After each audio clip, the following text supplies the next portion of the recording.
So it looks like we've got some updated information in regards to the status of the last gen version of Resident Evil 4 Remake. Before we get into that news though, if you guys could click that like button and subscribe if you like what you hear, it would mean a lot as it really does help my channel grow. So a couple of weeks ago at TGS, Capcom did announce a PlayStation 4 version of RE4 Remake, which was kind of bittersweet, which I'll get to later in the video. However, there was no word on whether or not it would be coming to the Xbox One until recently. So this news comes to us from the Gaming Leaks and Rumors subreddit, and the people over there discovered that on the Amazon UK website, there is a listing for an Xbox One version of RE4 Remake. If you look at the image, it does say Series X as well as Xbox One. Now, no official information has been announced about this version, but Twitter user Dusk Golem does say that it was always planned to have the game ported to PS4 and Xbox One. However, they're unsure as to why the marketing has been so bizarre and they haven't announced the Xbox One version officially yet. The only thing that I can personally think of is that maybe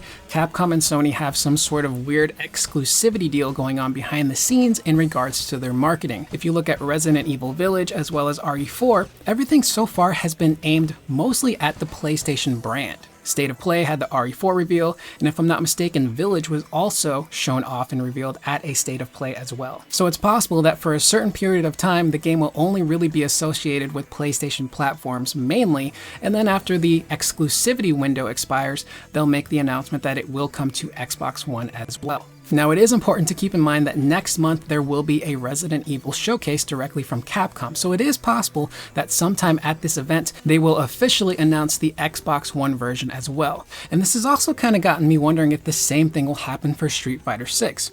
As of right now, SF6 is announced for all next-gen consoles, and the only last-gen console it's announced for is the PlayStation 4. So it does seem a little odd that it's coming to PS4 and not Xbox One. So I'm wondering if that same exclusivity deal is in play for Street Fighter as well. So I wouldn't be surprised if within the coming months before SF6 is actually released, they do announce that an Xbox One version would be coming as well. That would really be best for that game in particular.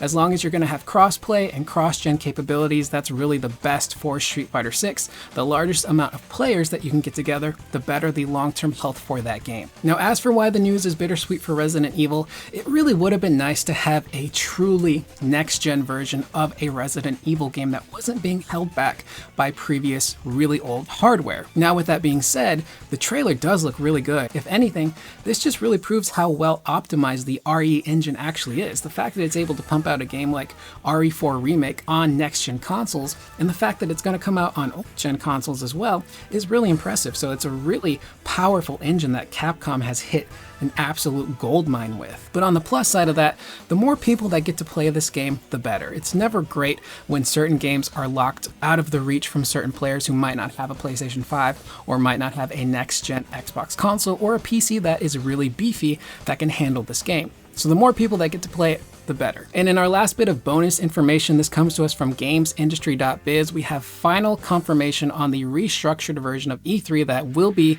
officially returning next year. So from Tuesday, June 13th through Friday, June 16th at the LA Convention Center, they have their days structured out like this. So the first 2 days are going to be for those business gaming people. So a lot of people from different gaming outlets who have press passes will have those 2 days reserved for them so they can go and capture footage, play games, talk to developers, and get their interviews done without having to worry about the general public getting in the way or taking up time at a booth. Day 3 is going to be dedicated to business and consumers, while the 4th day is purely for consumers. So this is kind of a win-win for everybody. The business people get to go in and do their thing and get their job done without having any distractions or complications.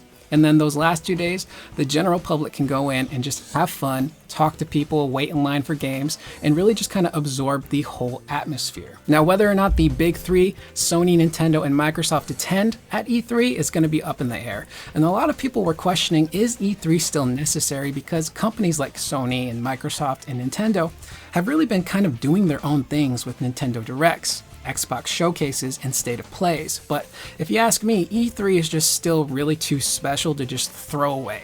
And I'm really hoping that next year all three companies do attend, and hopefully they have some really great announcements, because E3 is like Christmas for gamers. You never know what cool information is going to get announced at these events, and it's just really fun to kind of speculate and get hyped up and actually be excited for once for something called a press conference. There's no other point in time in your life where a press conference is going to get you excited other than E3. So with that being said, that is the video. I'm Curious Corduroy. Please leave any of your thoughts in the comments down below. What do you think about this news in regards to RE4 potentially heading to the Xbox One? And what do you make of this potentially weird exclusivity deal when it comes to marketing between Sony and Capcom? I will see you guys in the next video. Please remember to always be excellent to one another.